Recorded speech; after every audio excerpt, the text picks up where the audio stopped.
Good evening, people. Good evening, everyone. Hope you're okay. You're all well. You're all fine. Today I come again. Those that watched my last live broadcast, I did make mention of certain things over the funeral of the late Edgar, the former president of the Republic of Zambia, Edgar Lungu. I did mention so openly that we are dealing with a syndicate. We are dealing with mafias around this scenario. So there's some emerging build-up and some evidence that has come through. And I want to inform you all that today, I'll try to be a little bit too precise. Now, firstly, the time Edgar Lungu was a president in Zambia, they had introduced a law. They had passed a small bill which introduced they had allowed to the trade in cannabis, as well as you can grow and trade in cannabis. And there's only one businessman that paid for that license. It was about almost a 4 million Zambian money, but then it was about $250,000. Now, this is an issue, or this is a catch there. That same businessman is the only businessman and a friend to the former president Edgar Lungu, the late. And this businessman has been dealing in so much, is one of the people that has been dealing in drugs. So now, the whole coincidence happens that, in a manner, at some point, if you had seen there are pictures that depicts Edgar Lungu with this same man in the jet.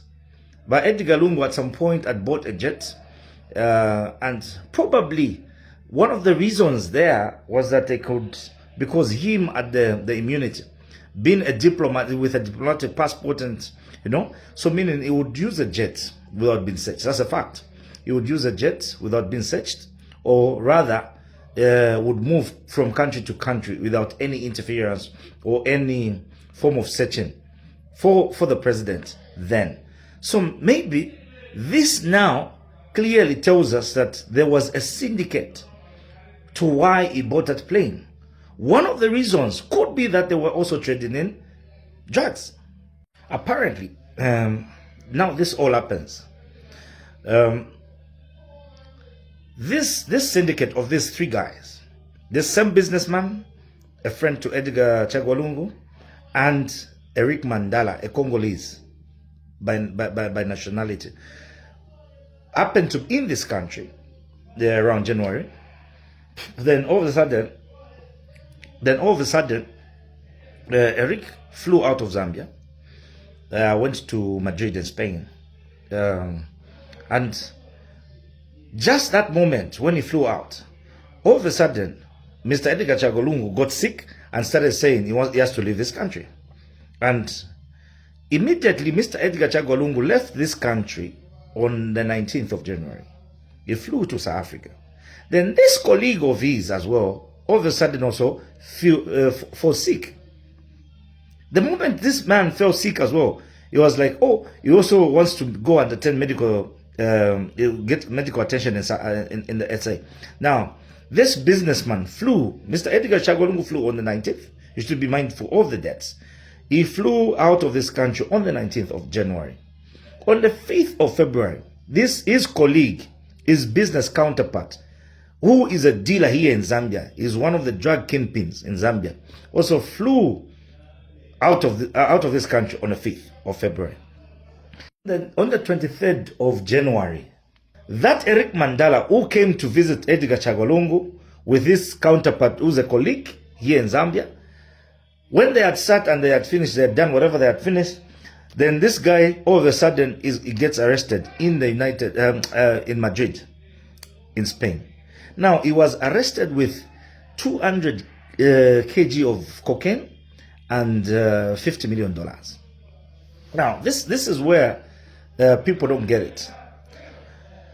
This is not obvious. This is not a coincidence that this guy gets sick, even this guy gets sick. They all want to go to South Africa for medical attention. It's a syndicate. They had built something. They were ready. They were planning. They were way ahead of us. They were way ahead of everyone. And these guys flew out. They were meeting in South Africa, in Sandton City. There's a Zambian restaurant in Sandton City where these guys were meeting and were organizing whatever they were doing. It's in Sandton City. They even sometimes cook Zambian meals. Now, you need to know, at this restaurant, it's called Ombes in Sandton City. This is where the entire colleagues were seated, including Mr. Edgar Chagwa. Now, when information came that Mr. Eric Mandala, their counterpart, has been arrested in Spain, has been caught with the police, immediately they had to cut some ties. So I feel at that very moment, that's where Edgar Chagwa Lungu either was eliminated, and there's a rumor that he was killed in South Africa, to cut off certain ties, so that a certain channel now can be cut off, so that no one in between begins to see what is happening. Then maybe the rest of these other guys would be free. So that's why it's not about this president in Zambia that Hakainde Hichilema is a problem. No. It's not about the president. No. There's a big story behind this cartel. That no wonder their family and everyone there, they know whatever is going on. That's why at some point, this is the only family that have seen the body of the former president. It's either that lawyer called McCabe or the children and the wife. Excluding all of those guys that went to the funeral. Yes, they were saying they don't want the president of the country of Zambia, Mr. Hakainde Hichilema, to see the body and whatever. But how come they also denied their counterparts, like Abena Given Luwinda, Benda Raphael Nakachinda, and whatever? No, name all of them that went to South Africa. None of them are seen that body. None of them are seeing what is going on. So the entire funeral is a syndicate.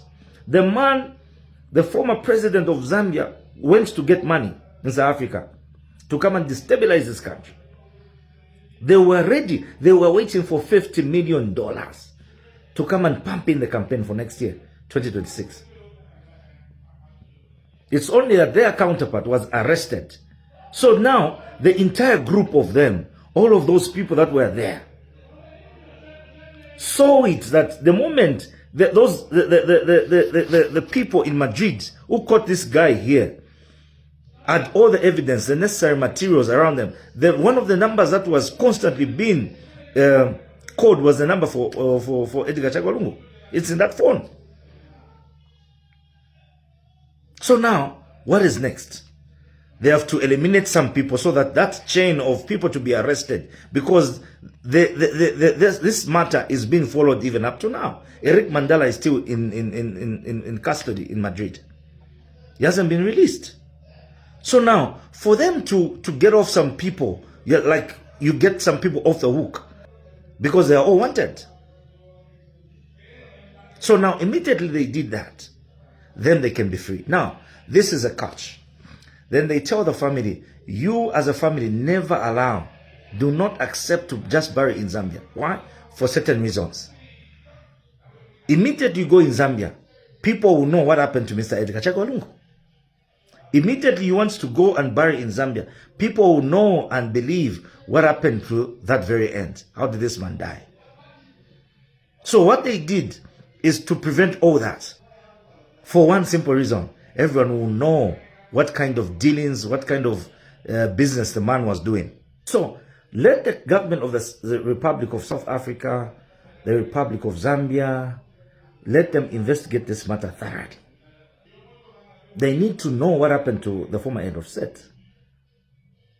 That man did not just die. And I'm about to, I'll flash out the numbers of the people that were being connected in the syndicate. I've got a lot of the information on these same people. Now, flash out in my next broadcast. I will flash out the numbers of the people that are involved in this syndicate. Even the numbers that were, how the calls were being connected from Eric Mandala to Edgar Chagwa Lungu in his phone. I'll do that in my next live broadcast.